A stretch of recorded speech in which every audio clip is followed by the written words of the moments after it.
கர்த்தருடைய பரிசுத்த நாமத்திற்கு மகிமை உண்டாவதாக. இன்றைக்கு நம்ம என்ன பார்க்க போகிறோம்னு பார்த்தீங்கன்னா, எந்தெந்த நேரத்தில் நம்ம தியானிக்க வேண்டும் அப்படின்னு நம்ம பார்க்க போகிறோம். தாவீதை குறித்து கர்த்தரே சாட்சி கொடுக்கிறார், என் இருதயத்துக்கு ஏற்றவன் என்று சாட்சி கொடுக்கிறார். அப்படிப்பட்ட தாவீதின் வாழ்க்கையிலிருந்து நாம் சில காரியங்களை கற்றுக்கொள்ள போகிறோம். தாவீதின் வாழ்க்கையில் பார்த்தீங்கன்னா, அவர் எப்படியெல்லாம் தியானித்தார், எந்தெந்த வேலையில் தியானித்தார் அப்படின்னு நம்ம சில காரியங்களை பார்க்கலாம். சங்கீதம் 119 148 அவர் இவ்விதமாய் சொல்கிறார், இந்த வசனத்தை தியானிக்கும்படி குறித்த ஜாமங்களுக்கு முன்னே என் கண்களை விழித்து கொள்ளும் அப்படின்னு சொல்லிட்டு சொல்கிறார். அதாவது அவருடைய வசனத்தை தியானிக்கணும்னு சொல்லிட்டு ஒரு குறித்த நேரத்துக்கு முன்னாடி அவரோட கண்கள் விழித்து கொள்ளும் அப்படின்னு சொல்லிட்டு சொல்கிறார். நம்ம ஒரு டைம் வந்துட்டு செட் பண்ணியிருப்போம், காலையில் வந்துட்டு ஒரு 5 மணிக்கு எழுந்திருக்கணும்னு செட் பண்ணிட்டோன்னா அதுக்கு அந்த 5 மணிக்கு முன்னாடி நம்மளுக்கு ஒரு விழிப்பு வரும்.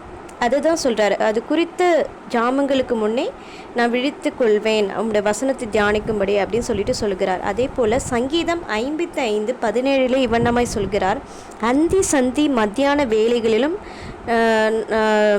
நான் தியானம் பண்ணி முறையிடுவேன், அவர் என் சத்தத்தை கேட்பார் அப்படின்னு சொல்கிறாரு. அந்தி சந்தி மத்தியான வேலை என்றால் காலை மாலை மற்றும் மதிய வேளையில் வந்துட்டு அவர் தியானம் பண்ணுகிறார், தியானம் பண்ணி முறையிடுகிறார். அப்பொழுது அவன் சத்தத்தை கேட்பார் அப்படி சொல்லிட்டு சொல்கிறார். அவருடைய ஜெபத்திற்கு கர்த்தர் வந்துட்டு பதில் தருவார், என் சத்தத்தை கேட்பார் அப்படின்னு சொல்லிட்டு சொல்கிறார்.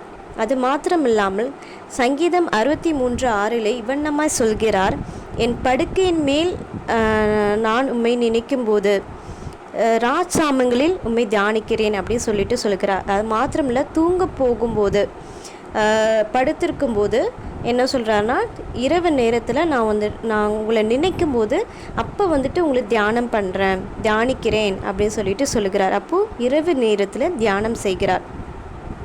அது மாத்திரம் இல்லாமல் இன்னொரு வசனத்தில் சொல்லியிருப்பார், இந்த வேதத்தில் நான் எவ்வளோ பிரியமாக இருக்கிறேன், நாள் முழுவதும் அதுவே தியானம் சொல்லிட்டு சங்கீதம் 119:97 வெண்ணமாய் சொல்லியிருப்பார், நாள் முழுவதும் தியானிக்கிறேன் அப்படின்னு சொல்லிட்டு சொல்கிறாரு.